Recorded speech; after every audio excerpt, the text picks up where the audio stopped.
Agora sim. Então vamos lá para vocês. Vou compartilhar aqui e vou voltar para que vocês possam depois rever, tá?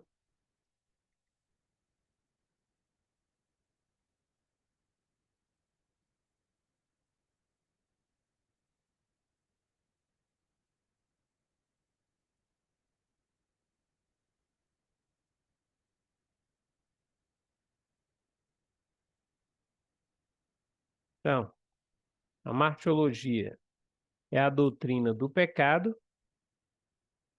Na definição de Wiener Gruden, pecado é quando o homem deixa de conformar com a lei moral de Deus. E quando ele deixa de conformar em atos, atitude, natureza, então ele está em pecado. A mancha do pecado, né, faz com que essa imagem que Deus ele projeta na vida do homem, ela seja mutilada, manchada, né, perde então o seu estado original, é o que nós chamamos de queda. E aí então nós precisamos lembrar, né, que quando Deus ele cria o homem e cria esse homem à imagem e semelhança dele, esse homem é lá no jardim, a alma dele é uma alma santa, o corpo dele é isento de sofrimento e morte, e suas condições de vida eram de felicidade.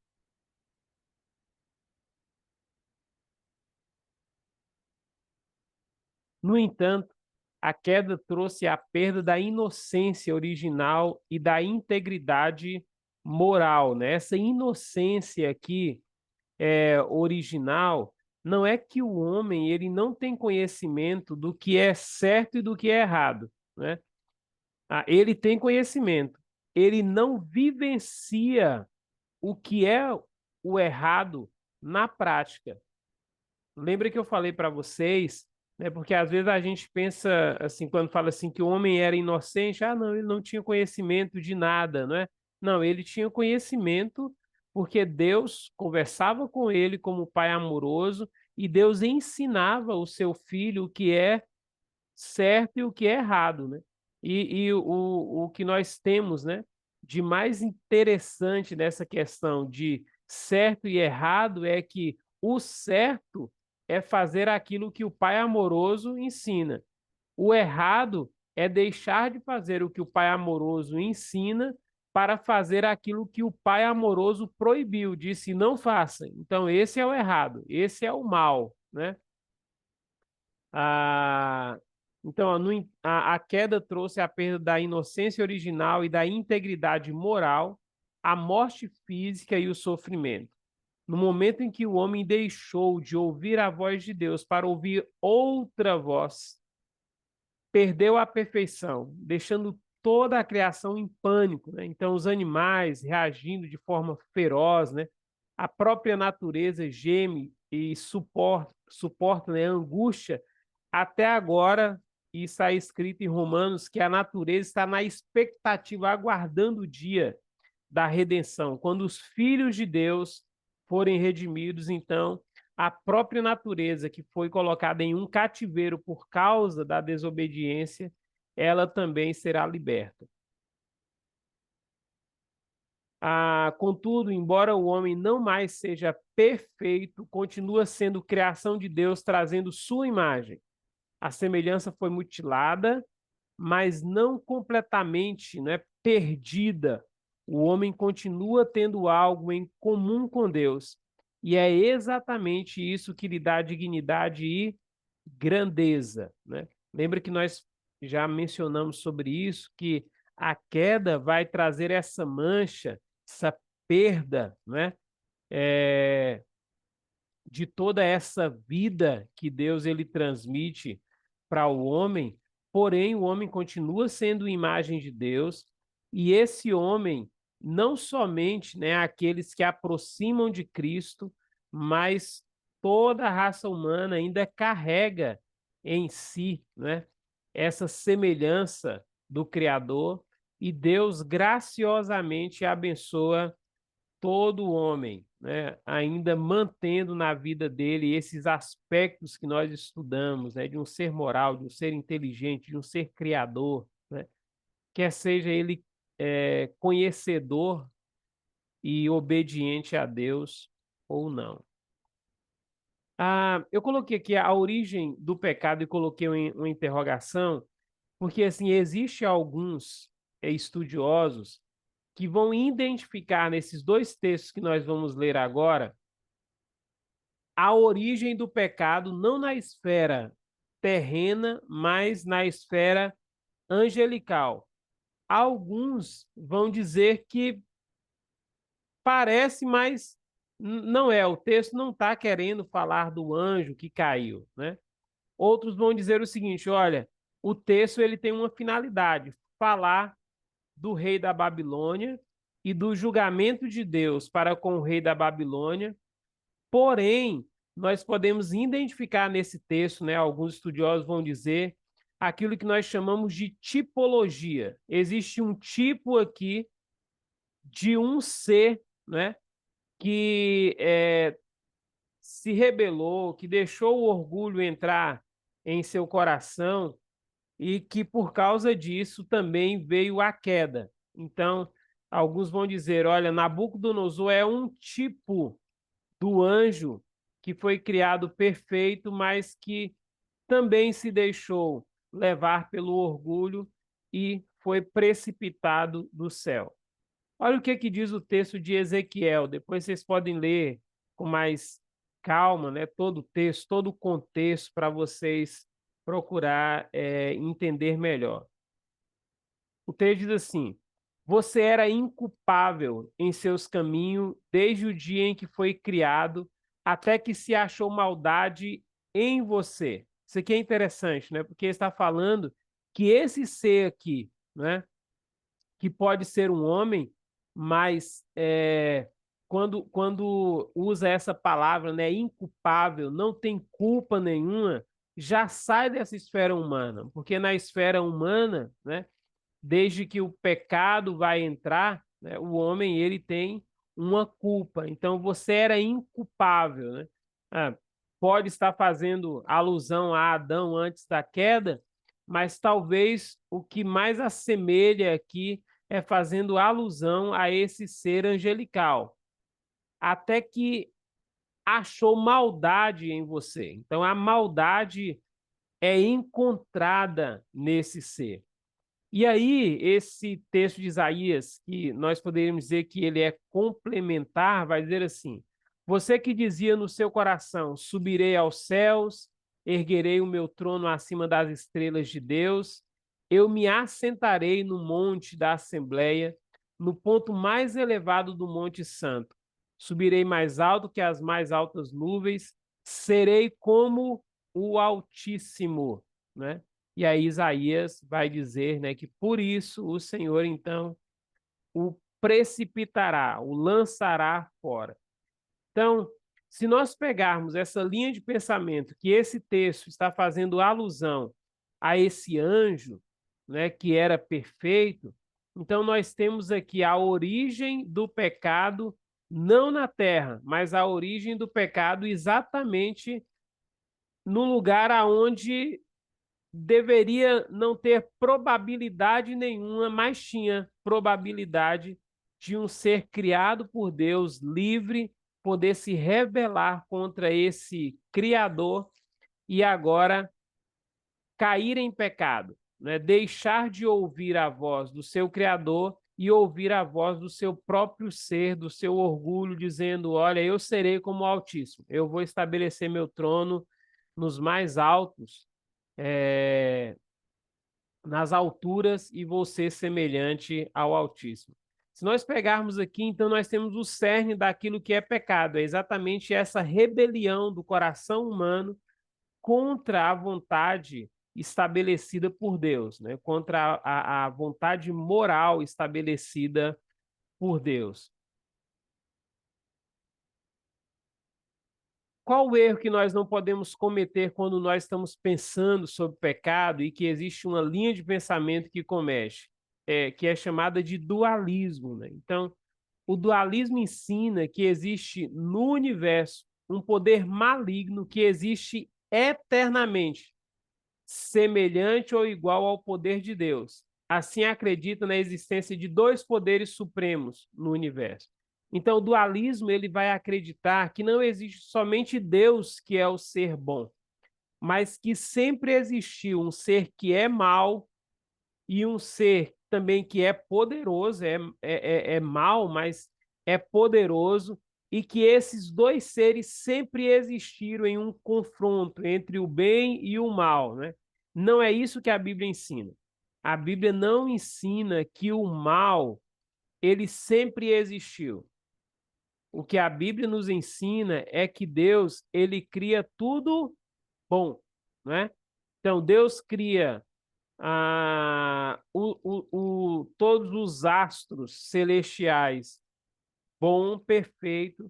Deus cria os seres angelicais, todos eles, perfeito. Deus cria toda a raça humana e cria todos os animais, perfeito. Tudo que Deus faz é perfeito. Então não existe mal nenhum que está já na espreita aí quando Deus cria tudo perfeito. Tudo é perfeito. Ah, eu sei que existe um grande debate, né, dentro do pensamento teológico, existe um grande debate, né, e que é, ele não é solucionado ah, porque algumas pessoas entram em divergência. O grande debate, a grande pergunta é: se Deus é o criador de todas as coisas, né, quem é o criador do mal? Se ele é o criador de todas as coisas, quem é o criador do mal? Se ele é o Deus Todo-Poderoso, por que ele permite que o mal entre no mundo e causa todo esse desconforto?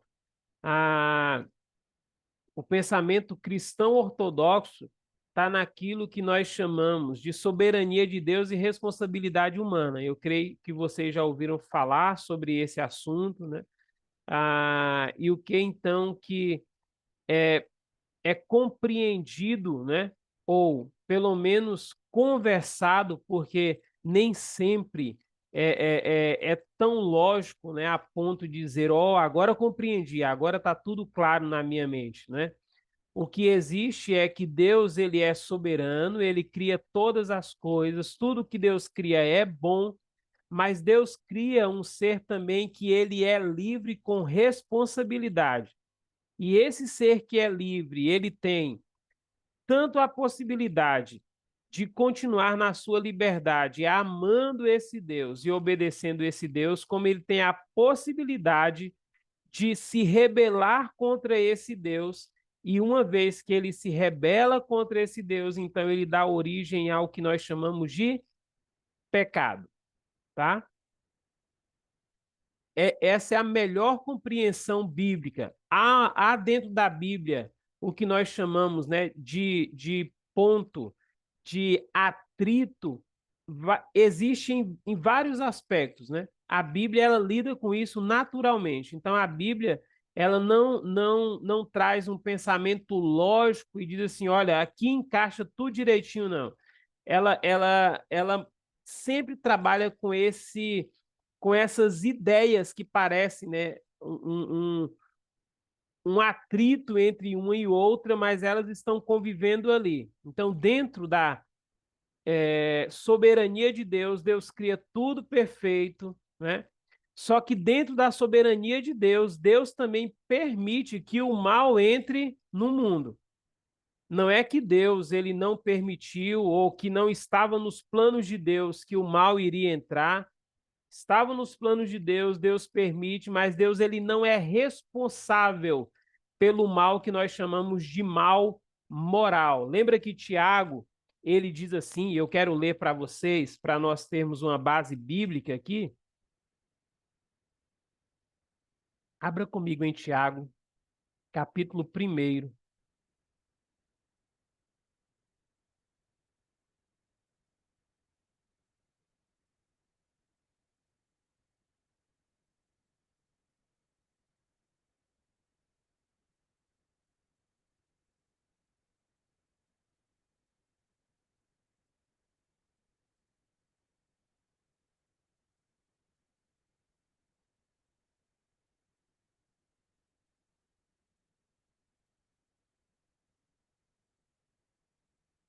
Vamos ler a partir do versículo 12.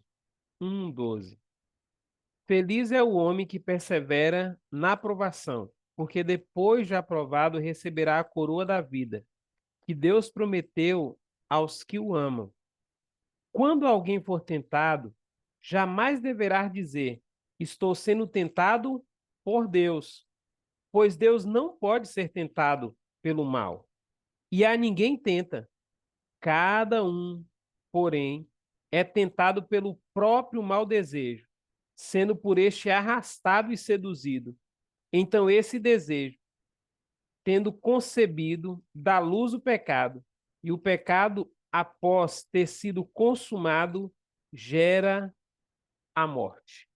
Então, Tiago vai nos mostrar que nós jamais poderemos pensar que porque Deus, ele é o criador de todas as coisas, então a origem do pecado está em Deus. A origem do pecado não está em Deus. Deus é totalmente santo, Deus é totalmente separado daquilo que é mal moral, né?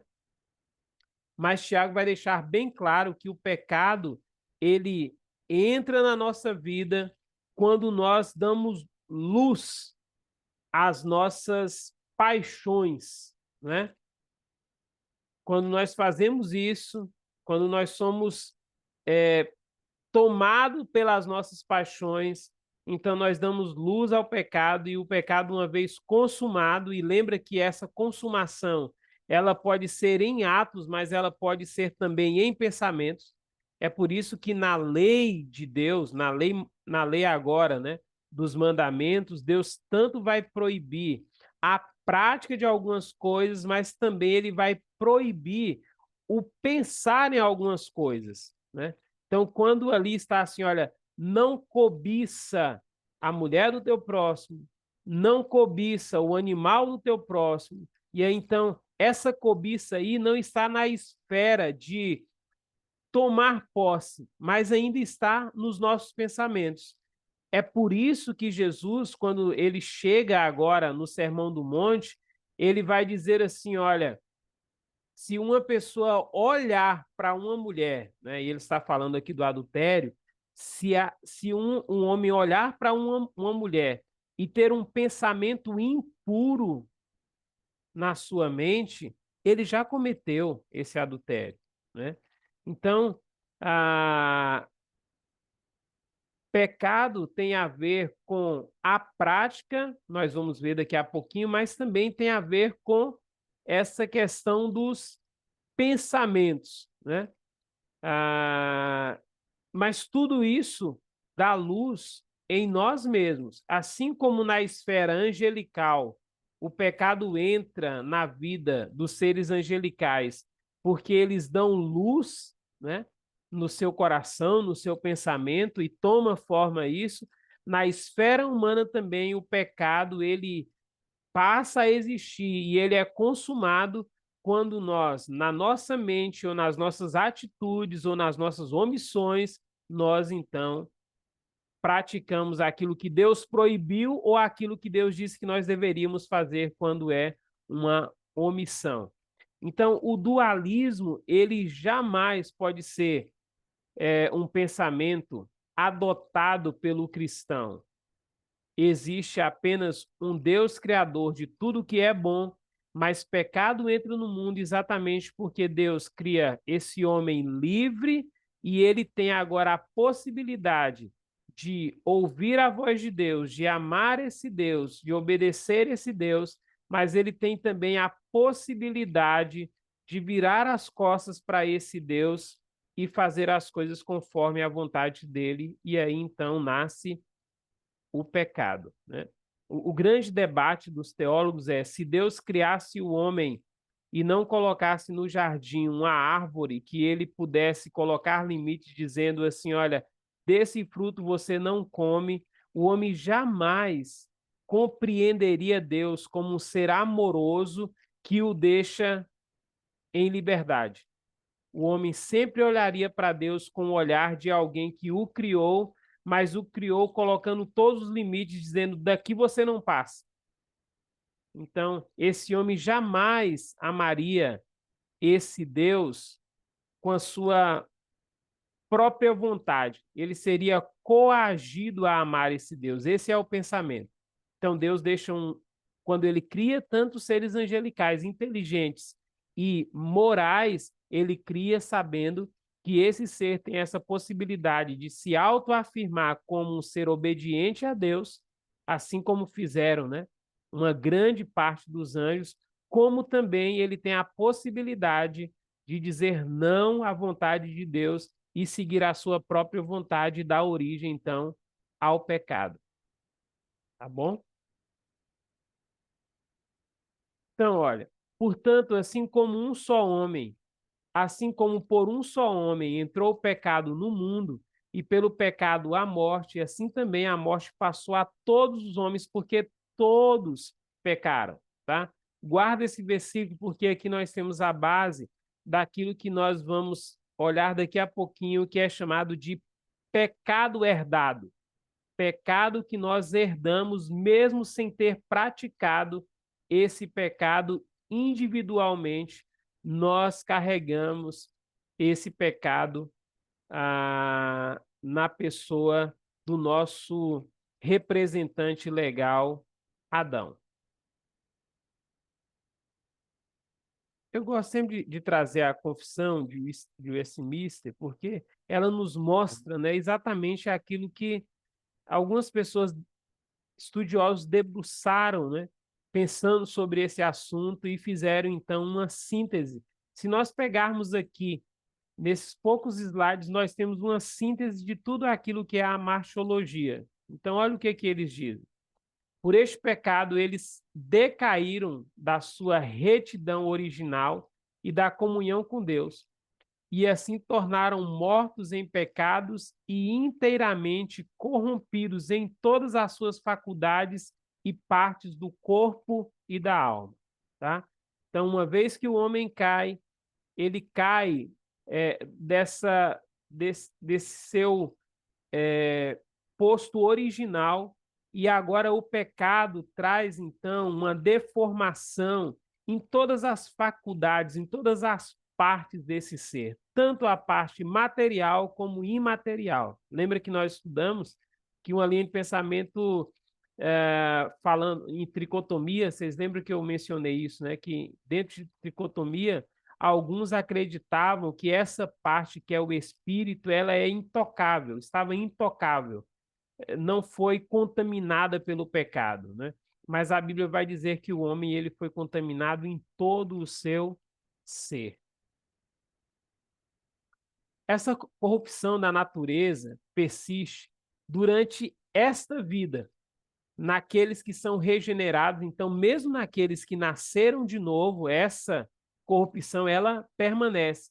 E embora seja ela perdoada e mortificada por Cristo, todavia tanto ela como os seus, baixar um pouquinho aqui, impulsos são reais e propriamente pecado. Então, o que essa definição nos traz, né?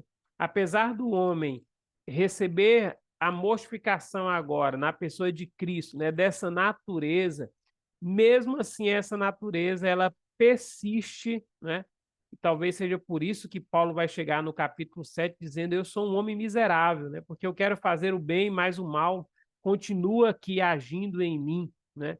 É exatamente essa luta aqui, porque recebeu a regeneração em Cristo Jesus, mas tem ainda uma natureza de pecado que está guerreando, promovendo guerra contra contra essa nova vida, né, que ele recebeu. Todo pecado, tanto o original como o atual, né, sendo transgressão da justa lei de Deus e a ela contrária, torna pela sua própria natureza culpado o pecador, e por essa culpa está ele sujeito à ira de Deus e à maldição da lei. Portanto, exposto à morte com todas as misérias espirituais, temporais e eternas. Então, por esse homem ter caído em pecado, ele está debaixo daquilo que Paulo diz, está debaixo da ira de Deus, né? E é interessante porque aqui nessa definição nós vamos ver, né, que fazendo alusão a Romanos capítulo 1, nós vamos ver que essa definição, essa frase que muitas vezes é usada dentro da igreja evangélica, né, que Deus ele ama, ele aborrece com o pecado, mas ele ama o pecador. Essa frase não encaixa em Romanos capítulo 1, porque a Bíblia diz que Deus ele está irado não somente com o pecado, mas ele está irado com o pecador. O pecador está debaixo da ira de Deus, né? Como foi a tentação? A tentação veio do exterior para o homem, não teve sua iniciativa dentro da esfera do seu próprio ser. Interessante, né? Dentro dos estudos teológicos dessa disciplina, dessa doutrina, né, nós vamos ver que os estudiosos, né, eles vão postular que quando a gente pensa nos anjos, nós não temos uma indução de fora para que o pecado entrasse na esfera angelical. Mas quando nós pensamos na humanidade, ela, ela tem uma indução exterior, né? Então não é algo que nasce propriamente dentro do ser de Adão e de Eva, mas eles são induzidos, claro, vai dar luz, né, por causa da cobiça deles, mas eles são induzidos agora por esse ser personificado em uma serpente que conversa com esse casal e induz eles a despertarem a maldade na vida deles, né? Ou o mal na vida deles. O que a serpente faz? Ela lança dúvida sobre a palavra e a bondade de Deus, né? A conversa do diabo aí, né, na boca da serpente, é que Deus ele não é bom como Adão e Eva pensam que ele seja, né? Então, deixa eu só pegar aqui, olha. Ora, a serpente era o mais astuto de todos os animais selvagens que o Senhor Deus tinha feito.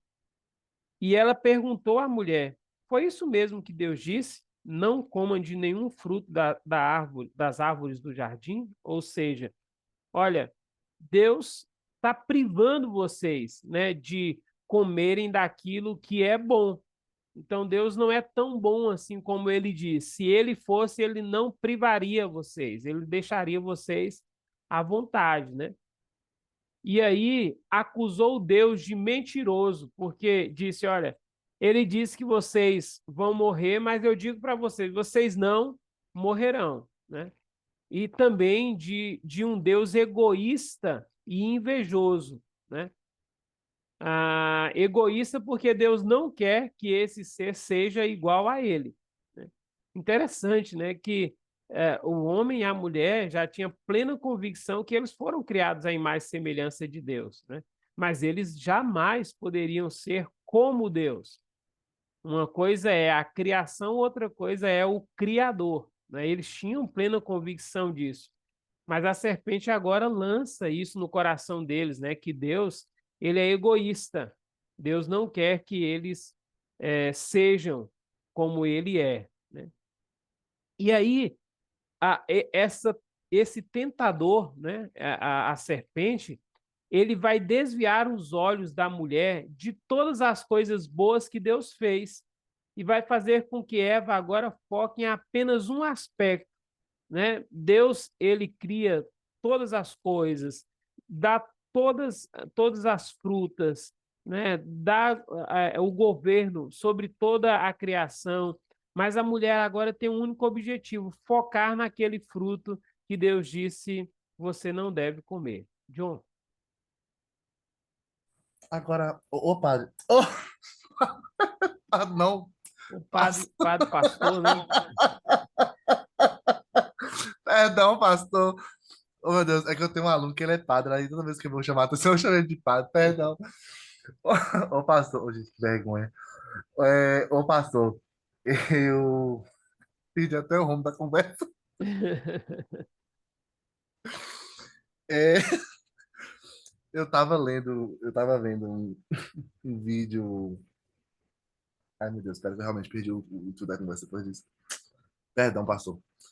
É, eu tava vendo um vídeo esses dias, depois da aula que você explicou da semana passada sobre a queda do homem e tal. Eu tava vendo um vídeo a respeito disso. Uhum, E eu encontrei um rapaz que até então ele se diz judeu, né? E a gente sempre sabe que os judeus, o pessoal fala, os judeus eles sempre têm uma explicação mais próxima da realidade, pelo fato de ser uma galera que estuda de muitas gerações e tal e tal. E aí ele veio falando a respeito dos significados que a Bíblia usa em relação à queda do homem perante a serpente e a Eva. uhum, E que nas traduções a Bíblia fala que a serpente seduziu Eva ao fruto e aí aquela semente foi plantada dentro da mulher, né? Da discórdia e tal. E aí ele começa a falar as questões, ele traz a diferença da questão de tradução entre as nossas traduções de hoje e a tradução que o hebraico propriamente dito traz, né? Enfim. E aí ele deu-se a entender, ele usou uma palavra, eu até peguei ela aqui, deixei até ela anotada, a palavra seria chavar, e aí ele deu a entender que esse, abre aspas, chavar, a tradução dele para o hebraico, é literalmente a sedução mesmo, sabe? De você seduzir, de você ludibriar aquela pessoa ali e você ter outros fins, não só de fala, mas o Chavá ele leva para um outro lado um pouco mais estatal, humano, sabe? E aí eu falei assim, misericórdia, tá amarrado em nome de Jesus, porque ele falou sobre isso. E aí, levando em consideração o que as pessoas sempre falam, que, sabe, pela gama de conhecimento que um judeu tem, e tudo mais. E ele vem com esse papo e fala assim: meu Deus, vou chegar na aula e vou perguntar, porque querendo ou não, nós estamos suscetíveis a muitas coisas, né? E como me veio essa dúvida por ter assistido, talvez procurado uma coisa que talvez não deveria ter procurado, e aí eu falei: não, vou perguntar quem entende, porque aí já tira a dúvida 100%. sim. Eu acho que eu acabei ficando na sua fala, mas não prestei atenção, assim, de fato, né, à questão da pergunta. Foi a bomba de eu te chamar de padre, perdão. Não é problema para mim, né? Minha mãe, quando eu era pequeno, o sonho dela era que eu fosse um padre, né? Mas eu creio que Deus já estava trabalhando, já mostrando para ela que não seria um sacerdote, né? Romano, mas seria um sacerdote da igreja evangélica, né? Então, se cumpriu. Ô, pastor, só falando uma observação aqui, John falando desse vídeo de judeus, agora tem que Uhum, tomar muito cuidado, porque, assim, tem uma linha do judaísmo que eles vão para o cabala, né? Tem o cabalismo ali, que uhum. eles criam muitas coisas ali que não tem nem condição, puxando para o hebraico e Muito dentro de números, fazendo né? é, Numerologia, né? isso, e aí eles criam muitas coisas assim que fogem muito da palavra, né? Uhum. Se torna algo assim um pouco irreal.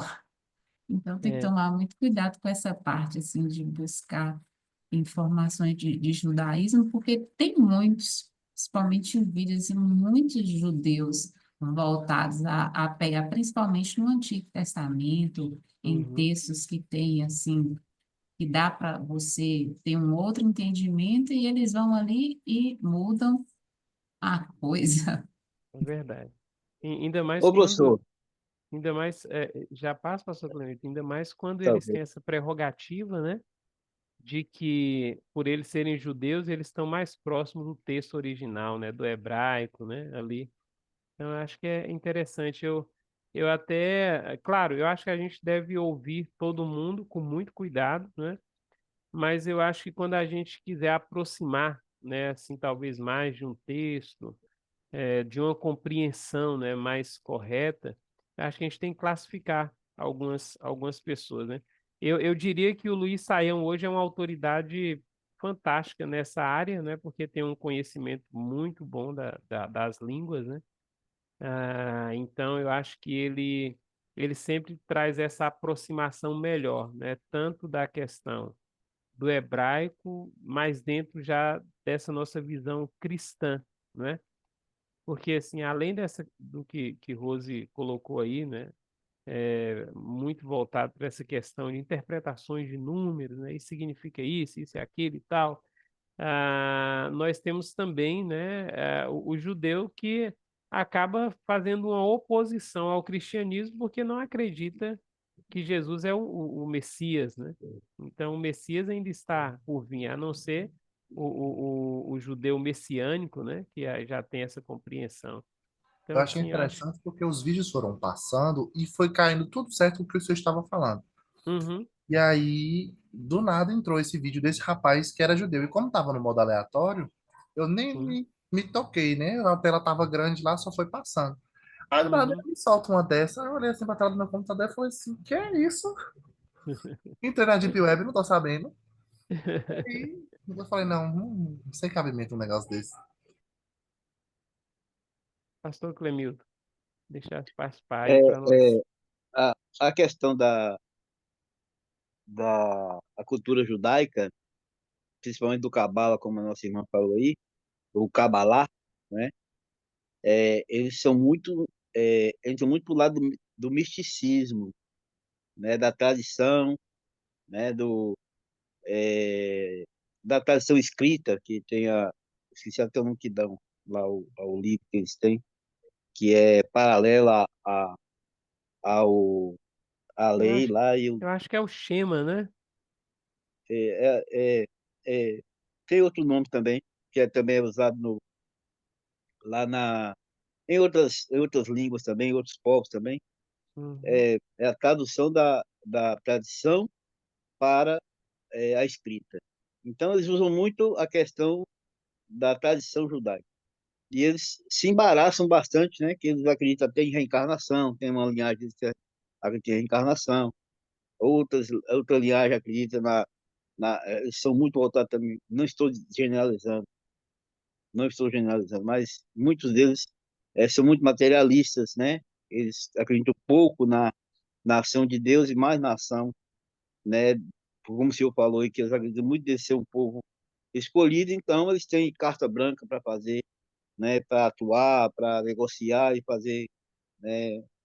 Tanto que tem muitos judeus aqui no Brasil que eu fiquei até surpreso quando fui estudar sobre essa questão do judaísmo.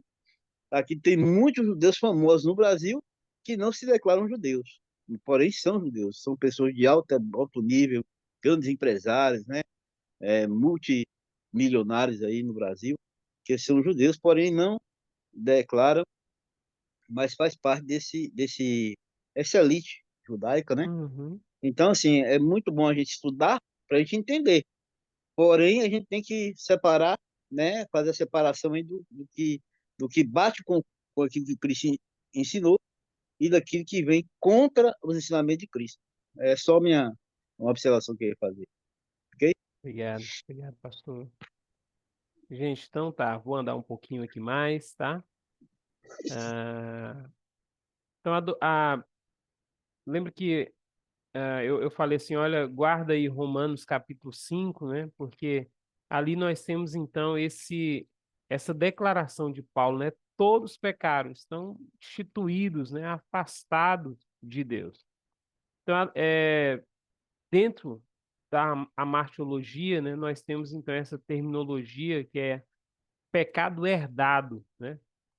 As escrituras nos ensinam que nós herdamos o pecado de Adão de duas maneiras: culpa herdada, né? E aqui é uma linguagem jurídica, é uma linguagem, né, que vai nos dizer que Deus ele imputa o pecado de Adão em toda a sua descendência. Então, uma vez que Adão foi desobediente à voz de Deus e ele é o representante de toda a raça humana, só ele pecou, mas Deus imputa em todos os seus descendentes a culpa por causa desse pecado, né?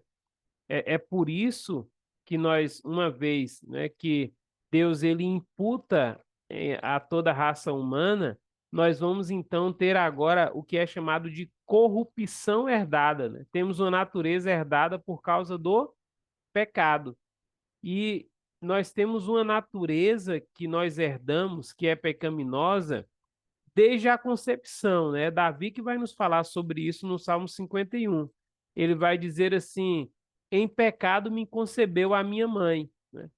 E em um outro salmo ele vai dizer que o homem ele nasce e logo ele se desvia da vontade de Deus. Por quê? Porque ele é pecador, né? Então, todo ser humano, ele nasce em pecado, ele herda uma natureza, né? Então, nós não nos tornamos pecadores quando nós temos consciência do pecado e nós praticamos o pecado, né? Mas nós já somos pecadores por natureza, já herdamos o pecado em Adão. E aí, então, fazendo uma distinção entre pecados herdados, nós temos pecados reais que nós cometemos, né? As escrituras testemunham em muitas partes da pecaminosidade universal da humanidade. Todos se extraviaram a uma se fizeram corrompido. Ninguém faz o bem, ninguém, né? Salmo 14, 13. Falei Isaías lá, né? Salmo 14. Davi diz: para com o Senhor ninguém pode alegar inocência. E Salomão diz: não há nenhum homem que não peque. Então, os textos no Antigo Testamento e no Novo Testamento, né, está nos mostrando exatamente isso. Todo homem ele é pecador por natureza. No Novo Testamento, Paulo nos diz na carta aos Romanos que tanto judeus como gregos se encontram debaixo do pecado. E Tiago nos mostra que todos nós tropeçamos em muitas coisas. Então, a teologia bíblica é exatamente nos mostrar que nós temos pecados ou uma natureza pecaminosa, mas nós também desenvolvemos no dia a dia práticas pecaminosas, práticas reais, práticas que nós mesmos tomamos decisões de nos rebelarmos contra o nosso Criador, o nosso Deus. Então, pecados reais que nós cometemos, né? Pecados por intenção, né? Então, assim, lembra que eu falei, olha, Jesus disse, se você tiver, né, a intenção no seu coração, na sua mente, né, você der luz ao pecado e você consumar ali, pronto, já cometeu o pecado, né? Não precisa passar em nenhuma loja de celular e quebrar o vidro e pegar o celular. Basta você, na sua mente, arquitetar todo um plano de chegar àquela loja, que ali, então, já tem uma intenção de um furto, de um roubo, e você já, então, cometeu um pecado diante do Senhor, né? Mas nós temos também pecado em ação. Aí agora, aquilo que era uma intenção, né, que foi bem projetado, agora se torna uma ação. E agora é consumado na prática esse pecado. E nós temos também o que a Bíblia vai chamar de pecado por omissão, né? Aquele que sabe fazer o que é certo e não faz, comete pecado. Então, todos os dias nós estamos pecando por intenção, talvez, né? Menos por ação, né? Mas talvez o pecado que seja mais presente na vida nossa, que já encontramos com Cristo, é exatamente o pecado de omissão. É o pecado de saber o que é certo que deve fazer, mas acaba não praticando.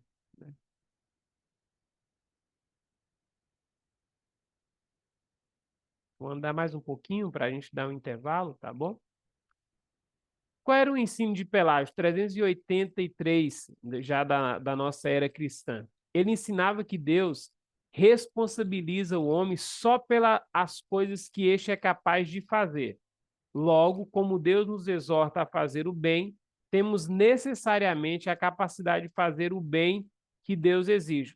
Qual era qual era a defesa de Pelágio? A defesa de Pelágio é que o homem ele não tem uma natureza pecaminosa que ele herdou de Adão. O homem ele só é culpado diante de Deus pelos pecados que ele praticar, né? Então, pecados praticados, Deus então vai julgar. Pecado herdado, não.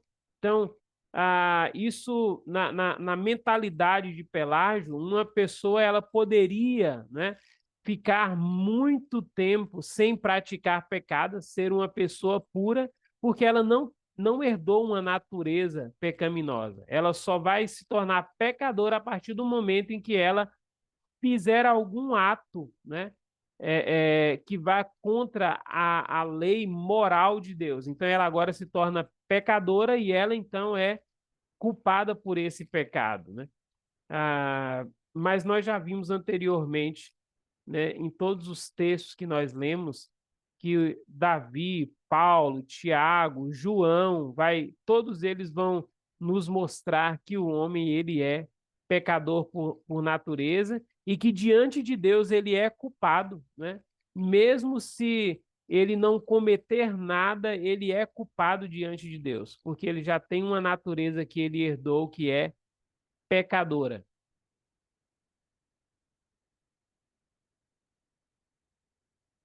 Aqui, né? Então já entra essa distinção, né? Para Pelágio, as crianças, elas não são pecadoras, né?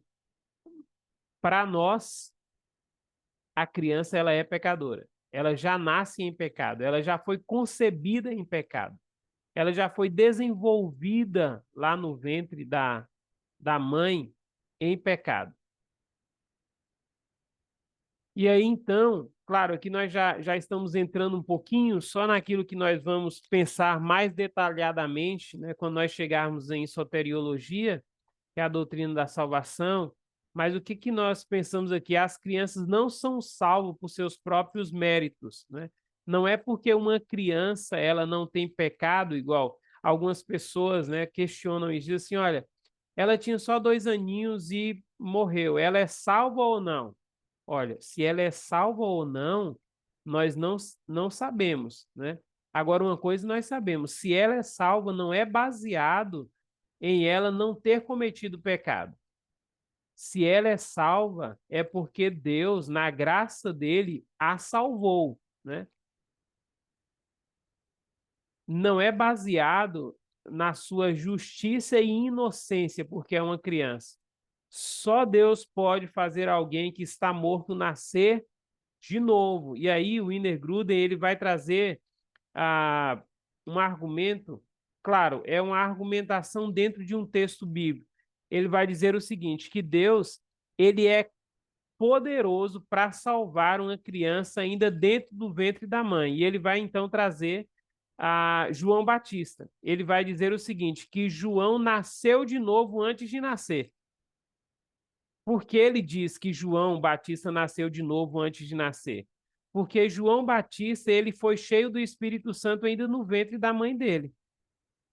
Então Deus salvou João Batista e regenerou João Batista antes dele nascer do ventre da mãe. Então, assim, o argumento de Wiener Gruden é que se uma criança ela é salva, não é porque ela era inocente e baseado, então, na inocência dela que ela é justificada. Só existe um que pode justificar, né? E o texto bíblico, Paulo escrevendo a Timóteo, é muito claro. Existe somente um mediador entre Deus e os homens, Jesus Cristo, o homem, né? Então, assim, Quem é o mediador de um idoso? Jesus Cristo, homem. Quem é o mediador de um jovem? Jesus Cristo, homem. Quem é o mediador de um adulto? Jesus Cristo, homem. Quem é o mediador entre Deus e os homens de uma criança no ventre da mãe? Jesus Cristo, o homem. Só existe um mediador. Só existe um que pode justificar. Então, o que nós estamos tratando aqui é exatamente de que não existe criança que não seja pecadora.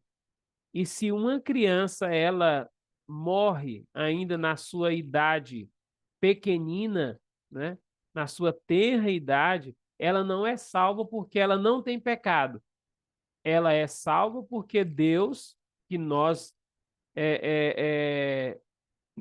não temos muitos textos, né, que vai embasar isso, mas o que nós temos de regra geral dentro, né, da soteriologia é que só Deus pode salvar um ser humano. Então, se ela é salva porque era uma pecadora dentro do ventre da mãe, mas Deus, então, a salvou, né? E é interessante porque nós vamos estudar isso mais detalhado, não vou entrar aqui em detalhes, mas dentro, né, da soteriologia e pensando na queda do homem agora, na salvação, Deus salva os filhos dos que creem nele, né? Nós vamos ver isso mais detalhado, né?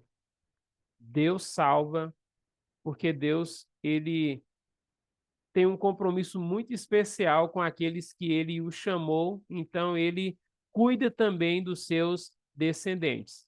Claro que não é uma regra, tá? Não é uma regra que todo cristão, os seus filhos serão salvos, porque nós vemos no percurso da história que tiveram pessoas que converteram a Cristo, mas os seus filhos não foram salvos. Mas existem alguns casos bíblicos que nós vamos estudar com mais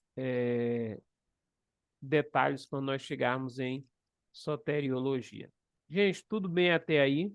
Ei, pastor, Eu mas passo- nesse caso, Deus salva a criança porque Deus tem ele por inocente? Não.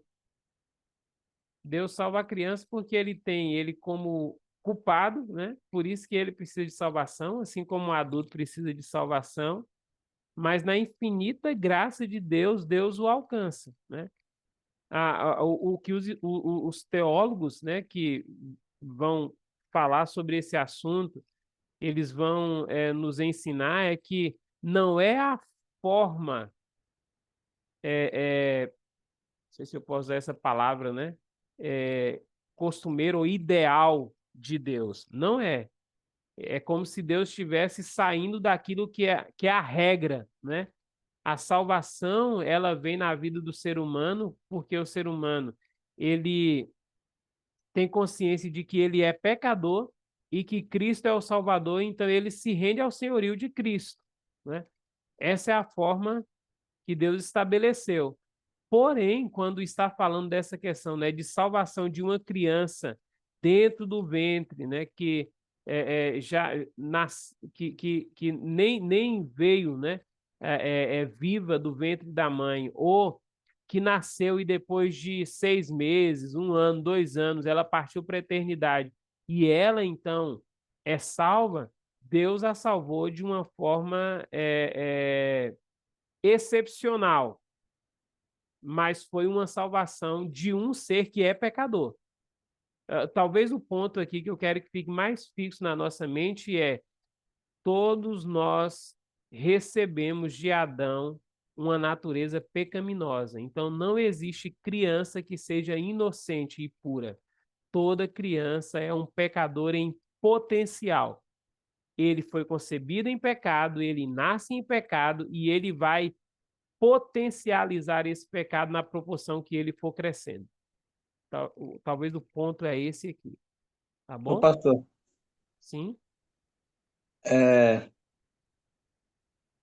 a gente pode afirmar assim que a criança, no caso, ela é salva porque ela não tem a consciência do pecado, porque dependendo da idade, né, da criança, no caso, ela falecer, que ela não tem noção do pecado, a gente pode afirmar assim. Eu, eu acho que não dá para a gente afirmar, né, que ela é salva por isso, né?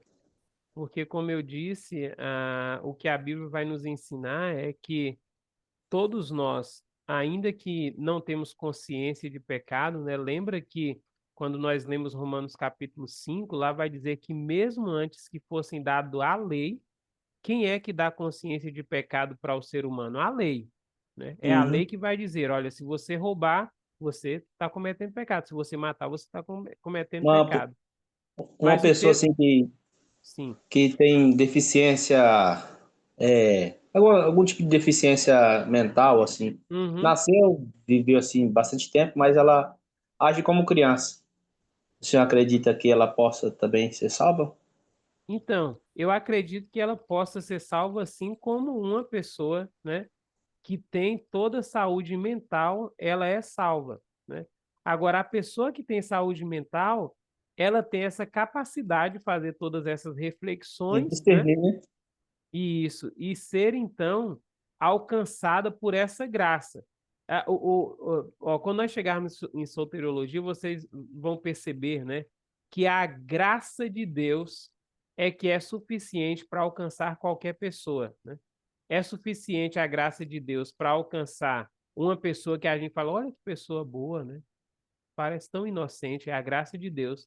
Mas é a graça de Deus que alcança também um assassino como Saulo de Tarso, que Uhum. está no caminho de Damasco, né? Então, assim, nós não É, por- podemos, biblicamente, só vou concluir, nós não tá. podemos dizer, né, que uma pessoa ela é salva porque ela nasceu com uma deficiência mental, né? Porque Deus vê essa inocência na vida dela. Não. Nós podemos afirmar que toda salvação é porque Deus, em um ato gracioso, alcançou essa pessoa que tem deficiência ou essa pessoa que não tem deficiência. Mas, É, é na, na, por na favor. passagem bíblica, assim, Deus sempre ele deu uma atenção para aqueles que são de menores, né? Você vê que quando o povo, eles pecaram no Egito e só entrou na terra prometida aqueles que tinham uma idade, né, inferior na sua responsabilidade. No caso, né, os de menor. Só entrou Josué e Uhum, Caleb. E Jesus ele também falou: deixai vinde a minhas, os pequeninos, né, que dos tais é o reino dos céus. Então, desde o Antigo Testamento, tem essa preocupação de abordar sobre a imputação, né, do pecado sobre a vida do ser humano. Em relação às crianças, né, que uhum, ali era a lei que quando chegaram, né, na Terra Prometida e passaram 40 anos, Santé, que todos caíram ali no deserto e, e, e os de menor, que no caso, que entraram, né? Então, o Senhor sempre, através da palavra, deixa isso um pouquinho mostrando, apontando, né, que aqueles que não têm, assim, como posso dizer, a responsabilidade, né? Ele não pode ser, tomar essa responsabilidade para si próprio, né? Então, porque o erro do nosso antepassado, no caso de Adão, nossos pais, o Senhor não leva em conta, né? Então, mesmo que a criança ela cresce e ele nasce debaixo da lei do pecado, porém o Senhor dá a entender que eles são salvos, né? Do jeito que o Senhor explicou, né? Então, trazer de novo, né, o pensamento. Dentro de a martiologia, o pensamento é que nós temos culpa herdada, né, foi imputada sobre nós por Deus. Esse é um ato de um Deus justo que, olhando para Adão como representante de toda a raça humana, ele vai imputar, então, essa desobediência de Adão, esse pecado de Adão sobre todos nós, né? E aí, então, nós temos, através disso, que é chamado de pecado herdado. Então, da concepção, o texto mais forte que nós vamos ter, Salmo 51, eu sou pecador, né? De criança, desde que eu fui concebido, eu já fui concebido em pecado. Então, assim, o que a martiologia, né, a doutrina do pecado vai nos ensinar é que todo ser ele é um pecador. Né? E sendo pecador, ele então precisa de um salvador. Se ele é salvo, né, quando ele é pequeno ou quando ele é grande, a única diferença é que o grande, igual, quando você trouxe aí o caso, né, do pessoal que saiu lá do Egito, é porque o grande tinha condições de refletir a respeito da bondade de Deus, que tirou eles do Egito, estava levando para uma terra boa, e ao invés de descansar nesse Deus e obedecer à voz desse Deus, se rebelou contra esse Deus. Né? Então, ele entra nessa esfera aí, não apenas de pecado herdado, mas pecado praticado. Pecado em ação na vida dele, de rebeldia. Né? Mas, se nós formos olhar, quando Deus ele mandava exterminar os povos cananeus, Deus não levava em consideração as crianças, dizendo assim, olha, eles ainda são inocentes, né? Alguns povos, Deus disse assim, olha, mata todo mundo. Pastor Mata o Jânio, velho, mata o novo, mata a criança, mata todo mundo, né? Então, assim, na justiça de Deus, ele vê todos como pecadores. Sim, Nilson. Não, eu trouxe eu falei sobre isso aí, mas não discordando do que o senhor falou, né? Eu concordo Não, totalmente tranquilo, em relação ao que o senhor falou, tá vendo? tranquilo, tranquilo, né, Cleiton? É só porque eu sei que nós estamos construindo aqui, né, um pensamento que às vezes dentro da esfera comum da vida diária a gente ouve muito, né, isso. Não, olha, talvez Deus levou ele nessa idade pequena, porque ele ainda era inocente, né? E aí para ele não ter uma vida de pecado e afastar de Deus, então Deus recolheu, né? Pode ser, né? Na infinita graça de Deus, Deus pode fazer isso, né? Mas o que nós precisamos pensar é sempre que, se foi alcançado e salvo, é pela graça do Senhor, não porque ele não tinha cometido pecado, então agora ele é inocente e ele recebe salvação por isso. Acho que o ponto é esse aqui. e Nilson? pastor Jânio? Sim. Pastor Jânio? Sim, pode falar, Nilson, estou te ouvindo. Estamos te Hum, ouvindo, né? é, o Senhor Jesus dá um bom esclarecimento, não nessa questão da criança, mas é o que a gente notou dessa conversa que nós estamos tendo. Olha o que ele diz aqui, ó.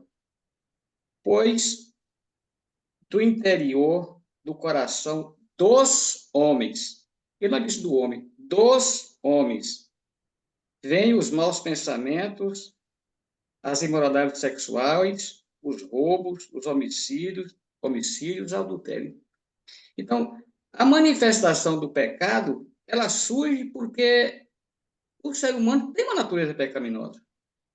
Então, a manifestação do pecado é como se fosse o seguinte: o sintoma é a manifestação da doença.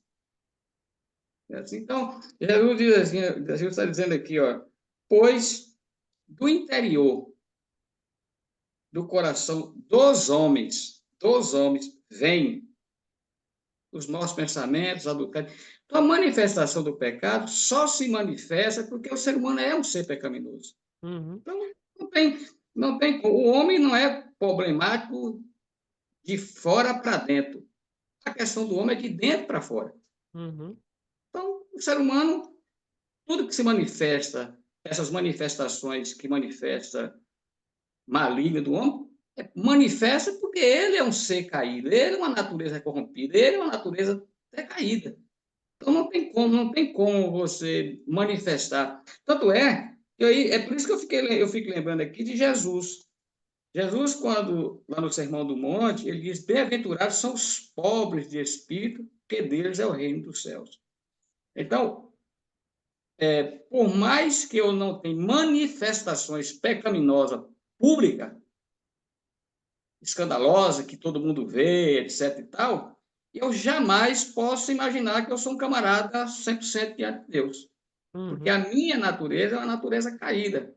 De dentro de mim vem todos os homens, entendeu? Então, o problema é a natureza humana. Então, a manifestação do pecado, na verdade, a manifestação do pecado nem é o pecado em si, é uma manifestação, é uma repercussão, É algo né, que já assim? foi gerado. Já foi gerado. Aí você fala É. assim, o roubo, o adultério, é o pecado? Sim. É uma manifestação da natureza pecaminosa, Uhum. entende? Então, é o caso da criança. A criança, ela é um ser pecador, como qualquer ser humano é. Porém, eles não têm manifestação visível, pública. É um ser Sim, inocente. Não é assim? E aí a isso. questão da salvação é a questão de soberania de Deus. Sim, Hum? exatamente. É isso. Obrigado, irmão Nilcinho. Eu até recomendo para vocês, né? Eu recebi essa recomendação quando estava no seminário e aí passo para vocês, né? Tem um filme bem antigo que ele deu origem de um livro, né? De um escritor que estava exatamente mostrando, né? Que o ser humano ele é pecador desde o seu nascimento, né? O nome do filme é O Senhor das Moscas. Depois, se vocês quiserem assistir, eu acho que está no YouTube, O Senhor das Moscas. E aí vocês vão ver exatamente crianças, né, tidas na sociedade, às vezes como inocentes, mas que em um certo momento, onde elas estavam ali, elas desenvolvem todo, toda inclinação para o pecado, mesmo sem ter uma porque às vezes as pessoas, né, postulam muito sobre que o homem é fruto do meio, não é assim? O homem é fruto do meio, né? Então se pega essa criança e isola ele ali, não, aí então aí e fizer todo o ato de bondade ali com ele, então ele vai ser bom. Dedo engano, ele pode estar no paraíso, né? A natureza pecaminosa dele vai desenvolver todo tipo de maldade. O único que vai colocar freio na vida de uma criança e na minha vida e na sua vida se chama Cristo Jesus, né? Por isso que Cristo Jesus, Cristo em vós é a esperança da glória, porque ele chega agora e vai colocando freios, né? Porque nós vamos aprendendo com ele, o nosso irmão mais velho, e a gente vai nos conformando à imagem dele e vai colocando freios nessa nossa natureza, né? Mas eu e você, né? Seminarista, pastor, bispo, a função que tiver, né? Se não deixar Cristo colocar freio, é um pecador em potencial, né? É interessante que quando Jesus encontra com Pedro e Pedro vê aquela pesca maravilhosa, né? Pedro fica aflito e diz assim: Senhor, afasta de mim, eu sou um pecador. E aí Jesus diz assim: Eu sei, Pedro, mas a partir de hoje eu quero tornar você um pecador em pescador. Então me segue. Venha após mim, eu te farei um pescador de homem, né? Então, essa questão aí. Gente, 10 minutos de intervalo para vocês respirarem um pouco, tomar uma aguinha e a gente retorna para a gente concluir o nosso assunto de amartiologia, tá bom?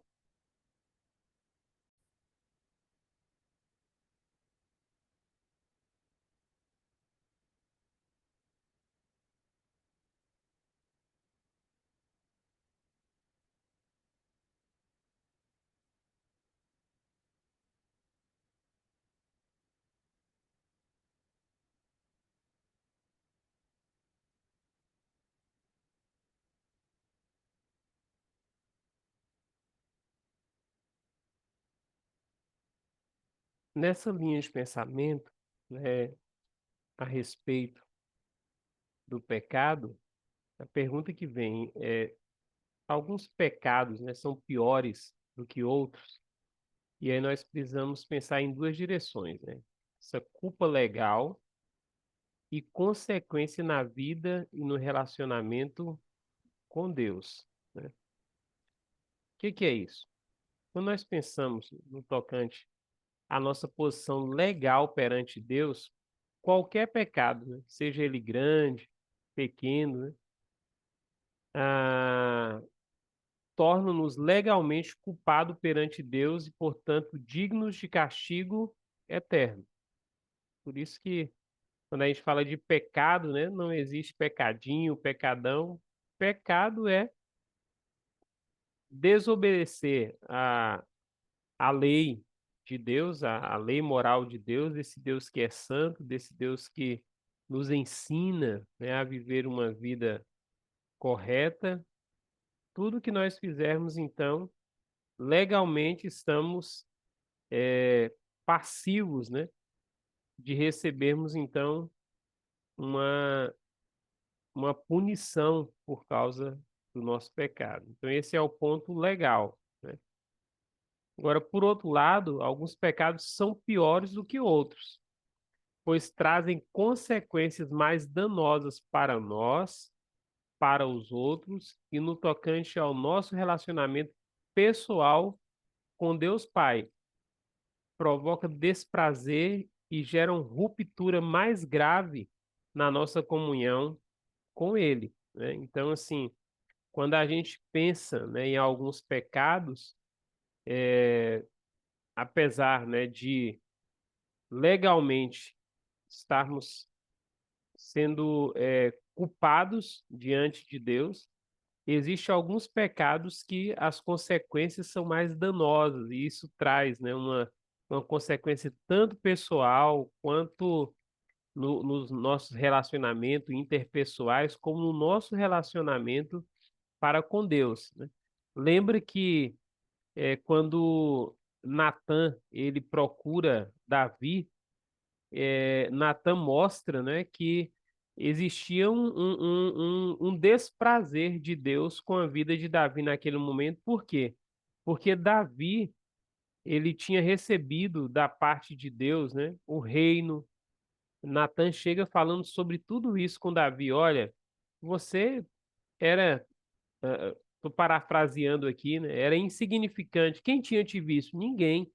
Mas o Senhor te viu, né, lá cuidando das ovelhas do seu pai. O Senhor te deu o cargo de rei, o Senhor te deu riqueza, o Senhor te deu esposas, e aí Natan vai dizer, se você pedisse outra coisa, o Senhor também te daria, né? Mas ao invés disso, você acabou pecando porque você cobiçou, você adulterou, você assassinou, né? E isso então trouxe um desprazer muito grande para com o Senhor, né? E aí agora vem as consequências, né? O pecado de Davi não fica nas consequências somente daquilo que ele vai escrever em um outro salmo, né? De que enquanto ele calou os pecados dele, os ossos dele foram esmagados, né? Por causa dessas consequências do pecado. Mas Natan vai dizer: olha, você fez as coisas às escondidas e Deus vai trazer a público, na sua família, né? Todo o estrago que esse pecado vai provocar na sua família, né? E aí então nós vamos ver coisas terríveis acontecendo dentro da família de Davi exatamente por causa desse pecado. Então nós vamos ter pecados que têm consequências grandiosas. Jesus vai dizer assim: olha, no dia do julgamento, Tiro e Sidom será tratada com menos rigor do que você, se era Cafarnaum, né?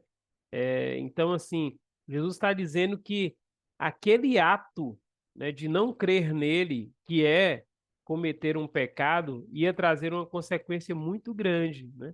Ele disse que até em Sodoma e Gomorra, se tivesse visto o que ele fez dentro daquela cidade ali que agora ele estava condenando, né, eles teriam se arrependido com um pano de saco.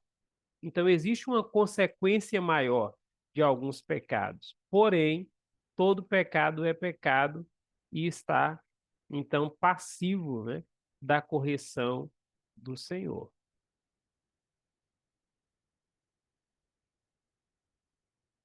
Pensando sobre o pecado imperdoável, né? A gente até comentou, eu acho que foi John que trouxe alguns dias atrás essa questão, né, da blasfêmia contra o Espírito Santo. Então, vamos pensar nesses dois textos. Por que então Jesus diz que esse pecado é um pecado sem perdão, né? Em Mateus 12:31, que é o texto mais conhecido, mas a gente vai ter respaldo em outros textos também. Por esse motivo eu lhes digo, todo pecado e blasfêmia são perdoados aos homens, mas a blasfêmia contra o Espírito não será perdoado. Todo aquele que disser uma palavra contra o Filho do Homem será perdoado, mas quem falar contra o Espírito Santo não será perdoado, nem nessa era, nem na era que há de vir. Olha o que João, escrevendo na primeira carta dele, ele vai dizer: se alguém vir pecar seu irmão, pecado que não é para a morte, orará, e Deus dará a vida àqueles a quem não pecaram para a morte. Há pecado para a morte, e por esse não digo que orem. Toda iniquidade é pecado, e há pecado que não é para a morte. Então, João está falando aqui do mesmo assunto que Jesus falou em Mateus, né? Então, que pecado é esse que é imperdoável? Que pecado é esse que é para a morte? Nós precisamos entender o contexto. O contexto é que Jesus estava curando, né? Jesus estava fazendo maravilhas e os judeus que viram essas maravilhas, que tinham conhecimento dessas maravilhas que Jesus estava fazendo, por inveja, acusaram Jesus dele estar fazendo aquilo pelo príncipe dos demônios que era Beelzebub. E aí Jesus vai dizer, opa, tem um problema aí, não é? Porque assim, uma casa que está dividida, ela não prospera. Se eu estou expulsando demônios pelo espírito de Beelzebub, então essa casa está dividida, não tem como ela avançar, né? E aí Jesus vai dizer assim, o ponto aqui, né, de Jesus é que aqueles judeus viram todos os sinais, viram todas as maravilhas que Deus estava fazendo através do Filho, no poder do Espírito Santo, mas eles, por inveja, eles bloquearam a mente deles para não crer naquilo que Jesus estava realizando na obra do Espírito Santo. Então, para resumir, o que é o pecado? O que configura um pecado sem perdão? O pecado sem perdão, claro que vai ter várias linhas de pensamento, né, que vai dizer que esse pecado só poderia, né, configurar um pecado desse se Jesus estivesse presente e alguém fizesse o mesmo comentário, né? Mas como nós temos outros textos, né, que vai corroborar com a fala de Jesus, o que configura um pecado, uma blasfêmia contra o Espírito Santo, é uma pessoa ter conhecimento da obra salvadora de Jesus, presenciar, né? Não presenciar o milagre como eles viram, mas presenciar, né, o evangelho, salvando pessoas, transformando pessoas e atribuir isso a Satanás, ao opositor de Deus. Então, o que vai configurar aqui é porque essa pessoa ela tem toda a condição de crer, mas ela não crê. Então, assim, não é que Deus ele vai dizer assim, olha, porque você falou mal do Espírito Santo, porque você não acreditou, então eu não te dou mais essa chance de ser salvo. O que está em pauta aqui é que a pessoa que tem o conhecimento da obra do Espírito Santo e que é o único que convence o homem do pecado, da justiça e do juízo, se ele não deixa ser convencido pelo Espírito Santo, quem o convencerá? Jesus vai dizer, ninguém mais. Então esse pecado é imperdoável, ele vai para a sepultura sem acreditar na obra do Espírito Santo. Não tem perdão, porque o perdão é acreditar na obra que o Espírito Santo está realizando no mundo e se render ao senhorio de Cristo, né? Se a pessoa ela se opõe a Jesus e diz então que essa obra que o Espírito Santo está fazendo no mundo, ele não acredita que o Espírito Santo está agindo, convencendo o homem, salvando, então essa pessoa ela vai para a sepultura sem crer em Cristo Jesus. É ela que está privando, por ela não crer em Jesus e na obra do Espírito Santo presente no mundo. Eu não sei se vocês entenderam, mas vou tentar ser mais claro aqui. Não é porque uma pessoa, né, endureceu o coração um tempo e xingou os crentes, xingou Jesus dos crentes, né, fez qualquer coisa assim, porque se fosse assim, não teria tantas pessoas hoje, né, que testemunha que um dia o coração estava endurecido, que falou mal de Jesus, que até xingou quando passou em frente a uma igreja, e agora essa pessoa, ela é uma pessoa salva em Cristo Jesus. Por que isso aconteceu? Porque ela passou a ver a obra do Espírito Santo e ela foi convencida que ela era uma pecadora. No caso dos judeus ali, eles não deixavam ser convencidos por Jesus que eles eram pecadores, eles se vangloriavam, né? E por ser judeus, ele era o povo escolhido. Vou trazer o contexto aqui. Nós somos filhos de Abraão, e Jesus diz assim: olha, o Senhor vai suscitar filho de Abraão até mesmo das pedras, né? Mas vocês que dizem filho de Abraão, vocês é filho do diabo, né? Porque vocês estão procurando me matar, vocês não acreditam naquilo que eu estou falando para vocês. Então, a blasfêmia contra o Espírito Santo é não crer que o Espírito Santo que está agindo nesse mundo, ele convence essa pessoa de que Cristo é o Senhor. Quando isso não acontece, não tem salvação, e não tendo salvação, então é um pecado sem perdão. Essa pessoa parte para a eternidade sem perdão da parte do Senhor. Estou finalizando. Quais são as consequências do pecado para Adão e Eva? Perceberam que estavam nus, né? Até então, os dois estavam nus tranquilamente, mas agora, com o pecado na vida deles, eles olham um para o outro, vê a nudez um do outro e sentem vergonha, tanto que nudez nas escrituras, né, tem esse sentido, né, de vergonha. É por isso que a Bíblia sempre vai trazer essa ideia, né, de que o salvo em Cristo Jesus, ele precisa, então, cobrir as suas vergonhas, né? É essa ideia que nós temos quando Deus apresenta para Adão e Eva, de pele de cordeiro, uma roupa que agora vai cobrir a sua vergonha. Então, as consequências é que eles agora não conseguem mais conviver na sua nudez tranquilamente, eles se envergonham um do outro.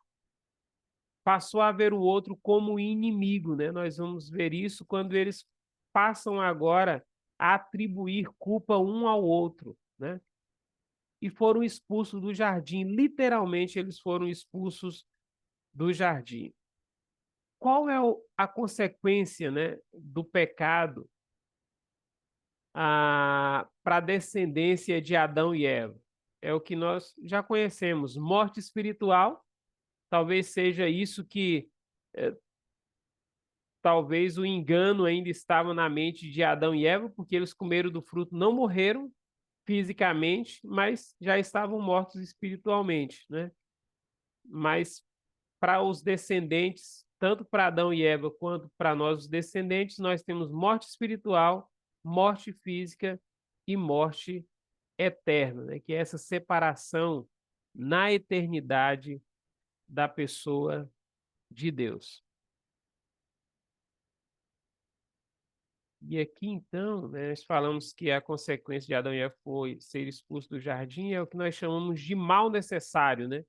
A expulsão não foi um ato arbitrário de Deus para com o homem, mas uma simples aplicação da justiça divina. Todavia, pelo relato de Gênesis 3:22, descobrimos que a expulsão teve como fim primário a punição do homem, mas também demonstração da infinita misericórdia de Deus. Pois se o homem, em sua forma degradada, comesse da árvore da vida, permaneceria eternamente na morte, né? Então, ele viveria nesse corpo de morte por toda a eternidade, porque alimentou da árvore da vida. Interessante que ele tinha essa possibilidade lá no jardim de comer tanto do fruto que o Senhor disse não coma, como também da árvore da vida. Todas as duas estavam no jardim. Tanto a expulsão do jardim como o anjo guardando a entrada da árvore da vida era, na verdade, uma providência divina para a salvação do homem. Então, quando Deus expulsa, é um ato de justiça, mas ao mesmo tempo é um ato de amor, aonde Deus está privando o homem de viver eternamente na natureza caída e dando a ele agora, né, uma mensagem de que ele traria aquele que poria fim ao pecado. Pronto, gente, é isso. Vocês querem partilhar alguma coisa nesse finalzinho aí de material? Fique à vontade.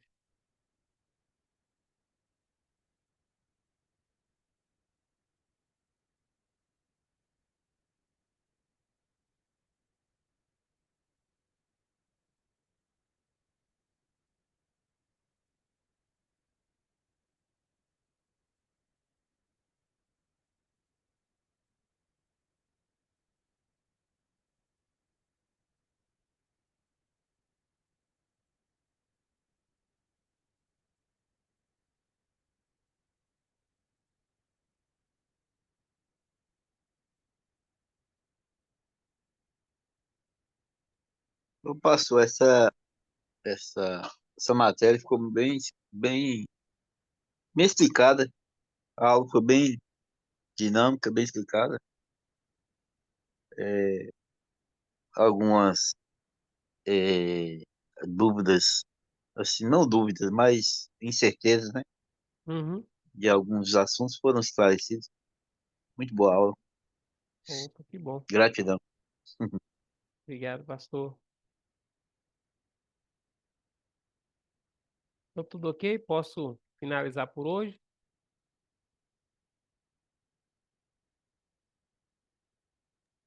E, pastor, me tira. Eu sei que a gente já falou sobre isso, mas a gente. Eu formei um grupo lá para ver sobre o trabalho, Uhum. e aí a gente só queria confirmar. O teor do trabalho é um resumo mesmo do material lido, né? E a Isso. apresentação, Uhum. correto? Tem que apresentar, tem que enviar esse resumo do trabalho mesmo pronto para o senhor e Isso. mais a apresentação, é isso? Isso. Isso. Só para esclarecer mesmo. Então, mais alguma coisa? Alex? Não, vamos dormir. Dormir. Hoje eu tô vendo que você tá com cara de sono, viu? Não, tá, foi sexta-feira, eu tava, hoje não. E eu tô mais quieto, né? Hoje eu tô cansado um pouco Mas, também, mas Alex hoje tá sem a sacola de tangerina, né? é, Hoje ele não comeu é, nem o fruto. a hoje aula eu tô hoje, mais. a aula De Amanda, vez foi em outra. tô igual a Alex, vamos dormir. A de aula, vez em quando eu tava desligando a câmera e tava fechando, porque eu gosto de deixar a câmera aberta. Mas hoje eu amanheci travado da coluna. Aí fica sentado muito tempo, às vezes eu levanto, ando um pouco, Deus, o que incomoda bastante. Deus abençoe, meu irmão, e te dê saúde. Amém. Mas eu acho que o marco da aula hoje foi o padre. Era. Melhor, cara. Ai, Eu gente, era. sorri tanto, tava precisando mesmo de uma obrigada. Pô, vocês não têm noção. Eu tenho dois alunos que são padres, moço. E aí, o costume, de toda vez que vai referir a eles, eu nunca falo o nome deles. É sempre padre para um lado, padre para outro, padre para um canto, padre não sei o quê, ô padre não sei o quê. E minha mente, eu acabei de chegar do trabalho, minha mente tá tão cansada que, olha, estão relevando aí. Então tá, Mas foi gente. Deus, bom, João. A gente conseguiu rir muito, Foi distraiu. ótimo. E ainda ficou gravado uma gafe dessa, oh meu Deus. tá gravado, tá gravado. O padre pastor. Aproveita que o conclave essa semana, pastor, já vai lá.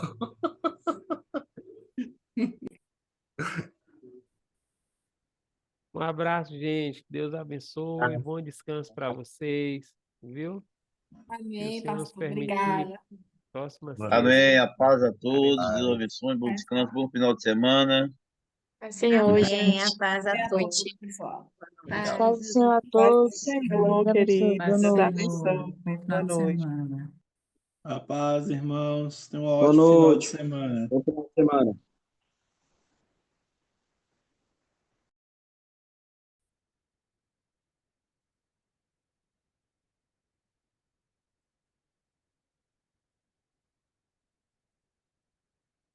Deus abençoe, Santo Varão. Deus abençoe. Amém. Deus abençoe. Eu coloquei uma fogueirinha aí, mas eu falei, já está terminando a aula, não vou colocar, não. Oi?